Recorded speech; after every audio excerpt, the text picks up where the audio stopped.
Hello everyone, आप सबका स्वागत है मेरे चैनल पे राहुल ओझा क्लासेस पर।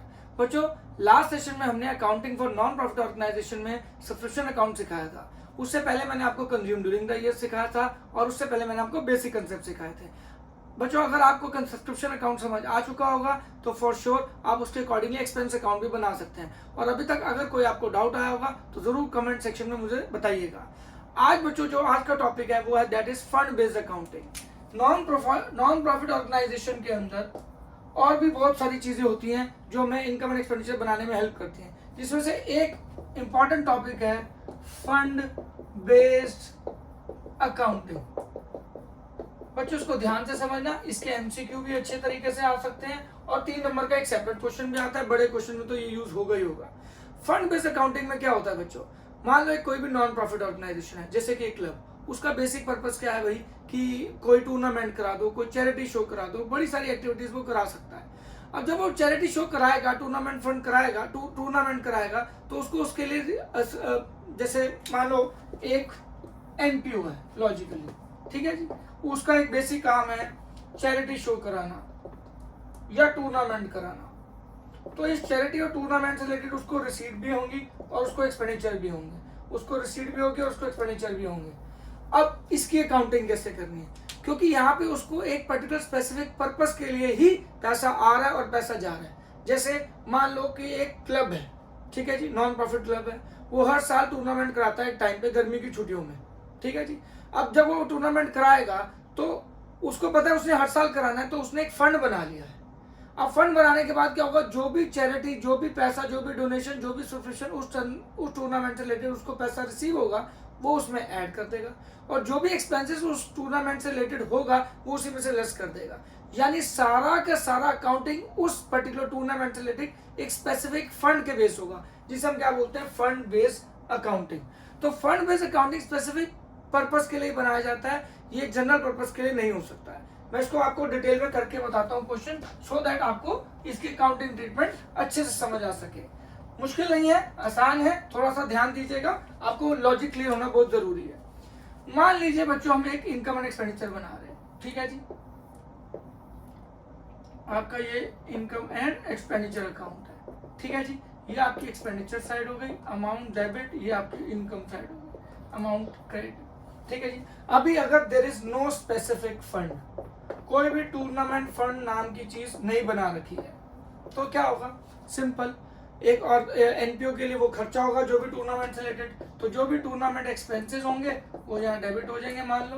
और जो भी अगर हम टूर्नामेंट में लोगों को कहते हैं कि आओ भाई हमारा मैचेस देखो, उसके लिए छोटा मोटा प्राइस रखा उन्होंने, तो जो भी उनकी टिकट्स की सेल होगी, the sale of tickets from tournament जो भी होगी वो यहाँ रिसीट साइड में आ जाएगी। तो इन शॉर्ट, अगर कोई स्पेसिफिक फंड नहीं है तो जितना भी एक्सपेंस होगा बच्चों वो डेबिट साइड में आ जाएगा, जितनी भी उसकी रिसीट होंगी वो क्रेडिट साइड में आ जाएंगी। बट कई बार क्या होता है कि जो एनपीओ होते हैं वो उसके लिए सेपरेट अकाउंटिंग बना लेते हैं। इसके जैसे एनुअल बेसिस में बड़े सारे जो एनपीओ होते हैं फेस्टिवल्स के टाइम पे, जैसे जन्माष्टमी के टाइम पे वो क्या करते हैं, हर साल सेलिब्रेट करते हैं, तो एक वो फंड बना लेते हैं, भाई ये इससे रिलेटेड जो भी डोनेशन आएगी या जो भी आएगा उस फंड में ऐड करते रहो, और जो भी एक्सपेंसेस वो लाइटिंग पे, प्रसाद पे, सेलिब्रेशन पे खर्च करेंगे वो उसी में से लेस हो जाएंगे। और मीनवाइल उनको पता है अगले साल फिर जन्माष्टमी आएगी, तब तक उसको बैंक अकाउंट में इन्वेस्ट कर सकते हो उस पैसे को, तो वो हो जाएगी आपकी फंड बेस्ड इन्वेस्टमेंट भी हो जाएगी, जैसे मैं आपको करके दिखाता हूँ, ठीक है जी। अब यहाँ पे आप देखिएगा, मान लो आपको बच्चों एक चीज गिवन है कि सपोज करो एक हमें टूर्नामेंट से रिलेटेड ही, क्योंकि एक एनुअल टूर्नामेंट हम कराते हैं क्लब, तो उससे उन्होंने क्या बना लिया, एक फंड बना लिया। अब फंड जनरली कहाँ जाएगा बच्चों, पहली बात तो लायबिलिटी साइड में जाएगा। अब लायबिलिटी साइड में जाएगा, जो भी आपका टूर्नामेंट फंड होगा, मान लो 1 लाख रुपए का फंड बना हुआ है, ठीक है जी, पहले से या अभी किसी भी तरह से डोनेशन से जहां से भी पैसा आया टूर्नामेंट फंड आ गया, ठीक है जी, 1 2 3 4 5, ठीक है जी। अब इसमें जितनी भी रिसीट होंगी टूर्नामेंट से रिलेटेड वो ऐड हो जाएंगी, और जितने भी आपके एक्सपेंसेस होंगे रिलेटेड टूर्नामेंट से वो लेस हो जाएंगे। रिसीट टूर्नामेंट से रिलेटेड यहाँ आ जाएगी, एक्सपेंसेस टूर्नामेंट से रिलेटेड यहाँ आ जाएंगे, इसी फंड में ऐड, इसी फंड से लेस, ना इनकम एक्सपेंडिचर में दोनों जाएंगे ही नहीं। आई रिपीट, अगर फंड बेस्ड अकाउंटिंग यूज हो रही है तो जो भी आपसे रिलेटेड एक्सपेंसेस और इनकम होगी उस पर्टिकुलर टूर्नामेंट से रिलेटेड, वो आपके रिसीट एंड पेमेंट में नहीं, इनकम एंड एक्सपेंडिचर में नहीं जाएगी, वो इसी फंड में ऐड हो जाएगा और इसी फंड से लेस हो जाएगा। ये सबसे इंपॉर्टेंट कंसेप्ट है, क्योंकि इसका स्पेसिफिक पर्पस क्या है कि इसकी अकाउंटिंग ही अलग हो गई, आपको इनकम एंड एक्सपेंडिचर में दिखाने की जरूरत ही नहीं है। तो ये बहुत इंपॉर्टेंट कंसेप्ट है कि अगर कोई भी स्पेसिफिक, अब कोई भी एनुअल फंक्शन हो रहा है क्लब द्वारा या कुछ भी, और उससे रिलेटेड स्पेसिफिक अकाउंटिंग है और फंड बेस्ड अकाउंटिंग है, तो अगर किसी चीज का फंड बन गया तो उसका पैसा वहीं ऐड हो जाएगा, उसके एक्सपेंसेस वहीं लेस हो जाएंगे, इनकम एंड एक्सपेंडिचर अकाउंट में कुछ भी नहीं जाएगा। ये बहुत इंपॉर्टेंट कंसेप्ट है, ठीक है जी। अब इसको थोड़ा और बेटर करते हैं, ठीक है जी। यानी कि देखा जाए तो इसको कैसे कर सकते हैं, बैलेंस शीट बना रहे हैं एक एग्जांपल, ठीक है जी। अब बैलेंस शीट के अंदर क्या बच्चों ध्यान से सुनना, यहाँ पे हम बैलेंस शीट बना रहे हैं, ठीक है जी। लायबिलिटी साइड आ गई, अमाउंट, असेट, अमाउंट, यहाँ आपका basically income and expenditure account है, ठीक है, ठीक है जी। अब यहाँ पे देखिएगा, अगर टूर्नामेंट फंड गिवन है तो जितनी भी रिसीट है वो यहाँ ऐड हो गई, जितने भी एक्सपेंसेस हैं वो यहाँ लेस हो गए, और फाइनल यहाँ पे आ गया। ये सेपरेट इस अकाउंटिंग, इस पर्टिकुलर टूर्नामेंट से रिलेटेड अकाउंटिंग सिर्फ यही सॉल्व होगी, ना एक्सपेंडिचर में कुछ जाएगा ना इनकम साइड में कुछ जाएगा। अब इसको हम इन्वेस्ट भी कर सकते हैं, मान लो यहाँ पे टूर्नामेंट फंड का कुछ बैलेंस बच गया, अगले साल टूर्नामेंट है, तब तक एनपीओ भी इसकी क्या करा सकता है, इसको एफडी करा सकता है बैंक में, या कुछ भी किसी भी तरीके से उसको इन्वेस्ट कर सकता है ताकि उस पर अर्निंग भी मिल सके। और अगर वो करा देगा एफडी या कोई इन्वेस्टमेंट कर देगा तो वो क्या बन जाएगी, टूर्नामेंट फंड इन्वेस्टमेंट, वो ऑटोमेटिकली कहाँ आ जाएगी बच्चों, असेट में आ जाएगी। अगर मान लो इस टूर्नामेंट फंड इन्वेस्टमेंट से कुछ इंटरेस्ट मिलता है तो वो फिर क्या बन जाएगा, इस फंड की इनकम बन जाएगा, तो वो इंटरेस्ट यहाँ आ जाएगा। अगर मिल जाएगा तो सारा का सारा यहाँ आ जाएगा, अगर कुछ मिलना होगा टोटल तो यहाँ आएगा ही आएगा, जो मिला है और जो अक्रूड है दोनों यहीं आएंगे, और यहाँ पे सेट साइड पे क्या हो जाएगा, due but not received, due but not received. अगर कोई इंटरेस्ट हमें, जैसे मान लो इस एफडी पे एक साल का इंटरेस्ट 10,000 बनता था, आपको अभी तक 6,000 मिला, तो यहाँ पे 6,000 भी ऐड होगा, यहाँ 4,000 भी ऐड होगा, यहाँ तो पूरा का पूरा ऐड होगा, यहाँ पे सिर्फ कितना ऐड होगा, 4,000 जो मिलना है, स्टिल टू बी रिसीव। और ये सेपरेट अकाउंटिंग है, इसमें इनकम एंड एक्सपेंडिचर का कोई लेना देना नहीं है, ना ही इस टूर्नामेंट फंड से रिलेटेड जो इन्वेस्टमेंट जनरेट हुई, उस इन्वेस्टमेंट से अगर कोई इनकम जनरेट हुई, कोई भी चीज आपकी इनकम एंड एक्सपेंडिचर अकाउंट में नहीं जाएगी। सबसे इंपॉर्टेंट बात, that's why it is called fund based accounting, यानी सारी अकाउंटिंग फंड के थ्रू ही हो रही है, income and expenditure revenue nature की ट्रांजेक्शन कुछ हुई नहीं, क्योंकि इसका एक स्पेसिफिक पर्पस बन गया, ठीक है जी। अब इसमें आगे और भी चीजें आती हैं, जैसे मैं आपको समझाता हूँ। कई बार क्या होता है बच्चों कि टूर्नामेंट एक्सपेंसेस, जैसे कि इसको एग्जांपल देखो, अगेन बैलेंस शीट बनाते हैं, ठीक है जी। अब यहाँ पे बैलेंस शीट बन गई, ये आपकी लायबिलिटी साइड है, ठीक है जी। यहाँ पे आपके टूर्नामेंट फंड आपको गिवन था 1 लाख रुपए का, ठीक है। आपके टूर्नामेंट की रिसीट थी 20,000 रुपए की, टूर्नामेंट रिसीट 20,000 रुपए की, टोटल 1,20,000 आ गया, ठीक है जी। और टूर्नामेंट जो एक्सपेंसेस थे बच्चों वो उस साल के 1,30,000 थे। अब सवाल है, इन दोनों का टोटल 1,20,000 है, एक्सपेंसेस 1,30,000 रुपए को, तो जब फंड में पैसा ही नहीं है तो खर्चा कहाँ से करें। अब यहाँ पे हम क्या करेंगे, टोटल खर्चा ऑल तो 1,30,000 है, पर हमारा फंड और हमारी रिसीट मिला के 1,20,000 ही बनते हैं हमारे पास, तो हम यहाँ पे 1,20,000 ही लेस करेंगे, और बाय डिफॉल्ट यहाँ पे पैसा जीरो हो जाएगा, फंड में पैसा रहा नहीं। आप बोलोगे सर आप 10,000 कहाँ रह गए, तो ये जो 10,000 का एक्स्ट्रा एक्सपेंस है वो एक्सपेंस माना जाएगा, और वो इनकम एंड एक्सपेंडिचर अकाउंट की डेबिट साइड में आपका यहाँ पे आ जाएगा to tournament expenses 10,000। I repeat, ये बहुत प्यारा पॉइंट है बच्चों, ये बहुत बार पेपर में आता है, और 99% एमसीक्यू भी इसी पे बनता है। क्या कि आपके पास फंड में पैसा था, रिसीट आपको मिली, जो एक्सपेंसेस थे वो आपके ज्यादा खर्च हो गए। अब जब ज्यादा खर्च हो गए तो आप अपने फंड से तो निकाल ही नहीं सकते, तो जितना फंड से निकाल सकते हो उसको करके नलीफाई करके इधर जीरो कर दो, ताकि फंड में पैसा खत्म हो गया, और जो एक्स्ट्रा एक्सपेंस बाकी है वो आपने इनकम एंड एक्सपेंडिचर की डेबिट साइड में टू टूर्नामेंट एक्सपेंसेस के नाम से एक्स्ट्रा एक्सपेंसेस यहाँ डाल दी, ठीक है जी। ये इस तरीके से आपका क्वेश्चन होगा, ये बहुत इंपॉर्टेंट है, इसको जरूर करके जाइएगा। अभी यहाँ पे स्टोरी खत्म नहीं हुई, अभी स्टोरी और बाकी है इसके अंदर, ठीक है जी। अब यहाँ पे क्या क्या है अभी तक आपने देखा कि जो टूर्नामेंट एक्सपेंसेस थे और टूर्नामेंट इनकम थे वो रेवेन्यू नेचर के थे। कई बार आपको डोनेशन मिली, सपोज करो आपने एक अपने एनपीओ के लिए क्रिकेट ग्राउंड था, वहां पे पवेलियन बनाया, बिल्डिंग बनाई आपने, ठीक है जी, पवेलियन लाइक बिल्डिंग, ठीक है जी। अब सीधी सी बात है, ये आपकी लायबिलिटी साइड है, ठीक है जी, ये आपकी एसेट साइड है। अब लायबिलिटी साइड में आपको यहाँ पे कैपिटल फंड भी गिवन है। कैपिटल फंड तो बेसिकली वही जो कैपिटल लगी होती है, एक्सपोज करो 5 लाख रुपए, ठीक है जी। आपने पवेलियन फंड बना रखा है, ठीक है जी, पवेलियन फंड आपका 10 लाख रुपए का, ठीक है जी। आपको डोनेशन आई 5 लाख रुपए और आ गई,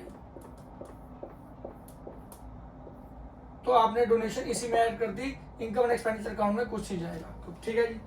अब पवेलियन इज कैपिटल एक्सपेंडिचर बच्चों, ठीक है जी। टूर्नामेंट एक्सपेंसेस क्या थे बच्चों, जो पर्टिकुलर एक डे टू डे एक्सपेंसेस थे, तो वो आपके रेवेन्यू नेचर के थे, वो तो आप वैसे डील करोगे, जैसे अगर ज्यादा एक्सेस में बच जाए तो आप उसे इनकम एक्सपेंडिचर में डाल सकते हो।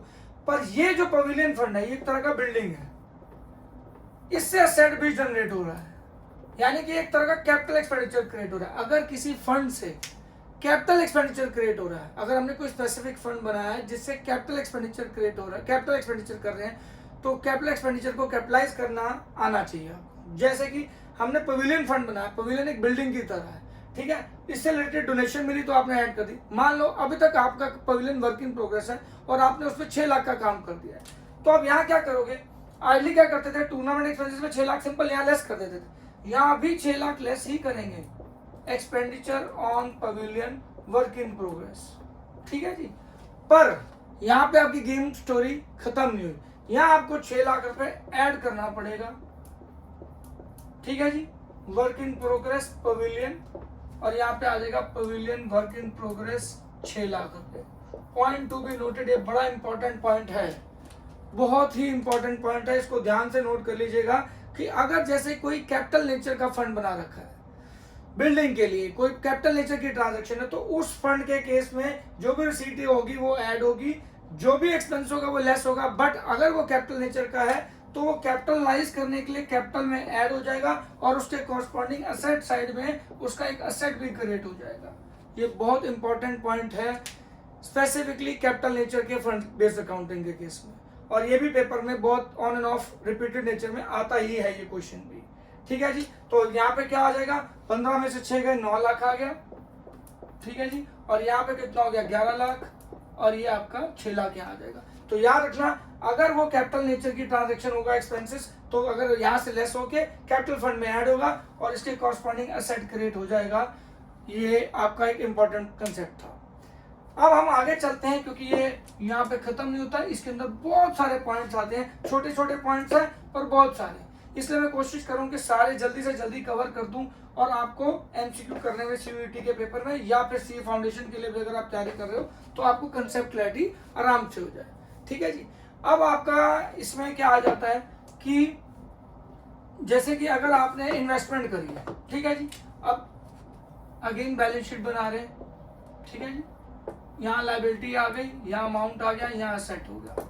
अगर टूर्नामेंट फंड है तो आपने यहाँ पे फंड लिया, उसके अगेंस्ट जो रिसीट थी वो ऐड कर दी, जो एक्सपेंसेस था वो लेस कर दिया, ठीक है जी। अगर इसके इस जो पैसा आपका बच रहा अगर आपने इन्वेस्ट कर रखा है तो उसे टूर्नामेंट फंड इन्वेस्टमेंट बोल देंगे। अब इसकी अगर इस पे इस इन्वेस्टमेंट पे अगर इंटरेस्ट इनकम क्रिएट हो रही है तो वो क्या की जाती है, वो इसी फंड में ऐड कर दी जाती है, interest on tournament fund investment, point to be noted.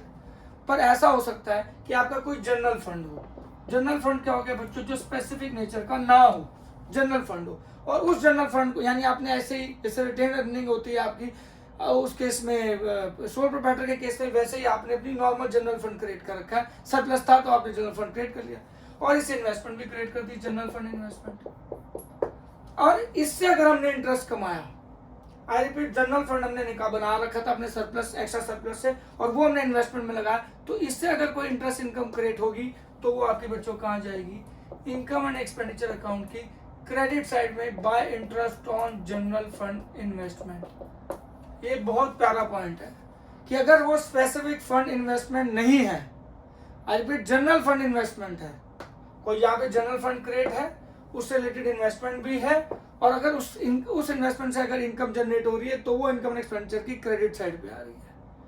तो ये कंसेप्ट भी बच्चे वो पूछते हैं कि जनरल फंड इन्वेस्टमेंट कहाँ जाएगा, वो कहीं नहीं जाएगा, वो इनकम एंड एक्सपेंडिचर में जाएगा, वो यहाँ फंड में ऐड नहीं होगा।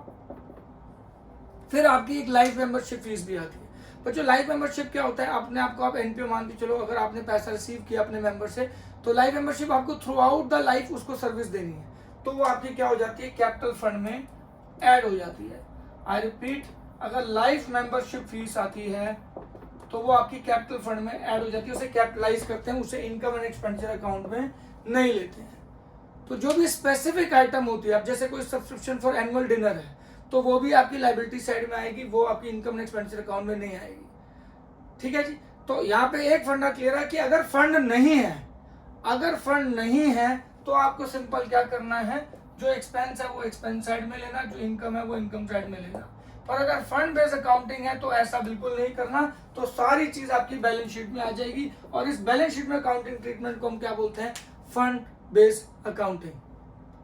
आई होप ये चीज आपको अच्छे से समझ आई होगी। इसके एमसीक्यू जरूर कीजिएगा, अगर कोई भी डाउट हो प्लीज कमेंट सेक्शन में मुझे बताइएगा, मैं कोशिश करूंगा जल्दी से जल्दी आपके कमेंट्स को आंसर देने की। अब इसके बाद एनपीओ में और भी छोटे मोटे चीजें हैं, अगर आपको करते समय डाउट आए तो आप जरूर पूछेगा। अब मैं बहुत जल्दी अपनी नेक्स्ट वीडियो लेके आऊंगा, आई थिंक मोटिवेशन पे भी हो सकती है, चांसेस है रहेगा कि मोटिवेशन पे हो, बट अगर नहीं होगी तो फिर अकाउंटिंग फॉर रेशियोज पे भी हो सकती है। तो आप बने ही रहिएगा मेरे साथ, अभी बहुत सारी वीडियोस आने वाली है। होप आपको आज का सेशन पसंद आया होगा। नमस्कार, take care, god bless you all.